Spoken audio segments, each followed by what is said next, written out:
So you finally got a hold of some hunting land, whether you own it and the massive payment that comes along with it, or you have permission where the landowner will let you do some habitat work. Either way, you have a lot of decisions to make. And there is tons of information out there about habitat management practices. Some of it is very good. Some of it just won't move the needle at all and is kind of a waste of time and money. Some of it is bad enough that it will set your hunting back for at least a few years. The amount of information out there alone is enough for anybody to freak out and not know where to start, not know what to do, because this person says I should do this and this person says I should do that. This person says I need these big pieces of equipment to do all the habitat management work because of soil, whatever, soil stuff. We won't get into that. That alone is enough to make you not get anything done because you just don't know where to start. Analysis paralysis is when you have too much information and you can't seem to make a decision because you're stuck thinking about all the different things that you could do and end up doing nothing. It's like a squirrel that gets hit in the road. If you just pick a direction, you wouldn't get hit. It can be so easy to get lost in tiny details. That's why when you are first starting out, you should focus on those low resolution, high altitude management practices. Those are gonna have the biggest impact on your hunting the quickest. So in this video, we're gonna go over 3 things that you need to focus on first when you start improving your property for deer and turkey hunting. But before we go over the things that you need to focus on, do me a favor, and if this is your first time on my channel, hit that subscribe button. Make sure you click that bell icon so you can be notified every time I upload a video. And also go to informedoutdoors.com and show your support by grabbing a t-shirt or a hoodie, or just let me know what you think of the designs. And the first thing you need to do to your new hunting property or your new hunting lease is to figure out what your limiting factor is. The limiting factor on your property is your ceiling. If your ceiling is very low, your hunting potential, the size of the deer you're gonna be able to hunt, or even just your hunting quality is gonna be very low.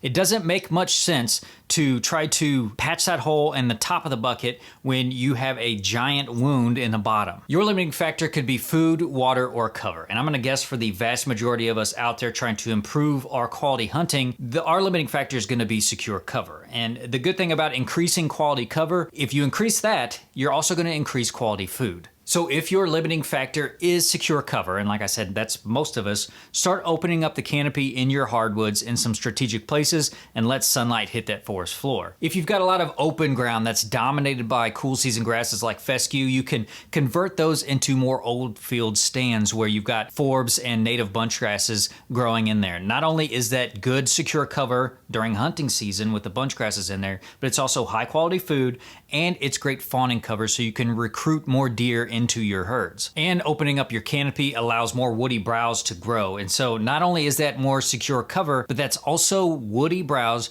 that is great high quality food during some of the most stressful periods of the year. Also, thinner timber allows oaks to produce more acorns, and we all know how important acorns are to our hunting strategies. I'll leave a link down below to a study by Dr. Craig Harper about crop tree release. And the second thing that you need to do to your new hunting property is you need to start focusing on removing the invasives. If you lucked into a property that does not have invasives, then you need to either go buy a lottery ticket or give the previous owner a giant hug and probably more. Everyone has at least one invasive species to battle, and some of us have 4 or 5. Learn what the invasive species are on your property and start learning how to identify them. Once you start finding them on your place, you are going to start seeing them everywhere. Like we have giant walls of autumn olive on the northern part of the property, and in some old fields that we're starting to convert, let them grow up. We just quit brush hogging them. Some cerisa has popped up, and now I see that stuff everywhere. After a few years of battling this autumn olive, I can spot autumn olive from a mile away. Learn to identify the big ones for your area. There are tons of them out there, but if you can focus on the big ones like the autumn olive, bush honeysuckle, multiflora rose, and cerisa lespedeza, start learning to identify those. Once you start chipping away at them, you're never going to completely get rid of them, but as long as you are doing something to control them, you're trying to do a little bit every year, you're going to start getting on top of them, and soon you will have a much healthier, better hunting property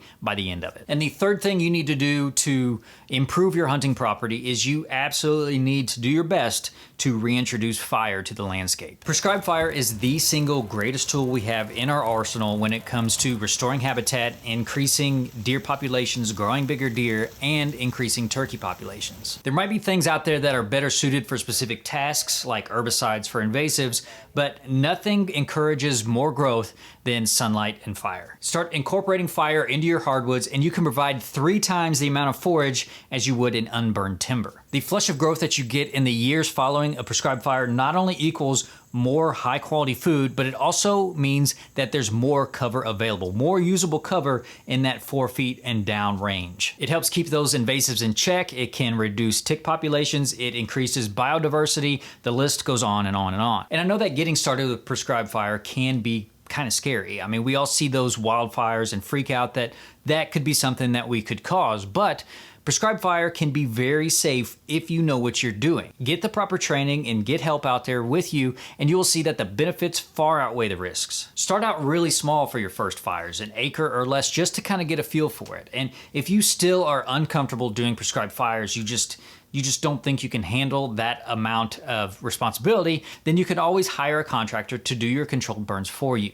Those first few burns in the areas are gonna be your hardest to do because they've got the most fuel load available. So once you reduce that fuel load, they'll be a lot less intense and easier to manage. So it's 3 things that you need to focus on first when you get started managing your property for better deer hunting. If you've incorporated any of this into your habitat management, or if you've gone too far into the details and focused on things that you shouldn't have first, let us know how all that worked out. Did you have to start all over? Did it actually work out pretty well for you? Or did it all just amount to a giant waste of time? Also, if you like this video, chances are you're gonna like one of these videos over here, so give those a watch. Hit that like button if you like this video, share it if you found it helpful. It really helps the channel grow, and make sure that you are subscribed so you can stay informed.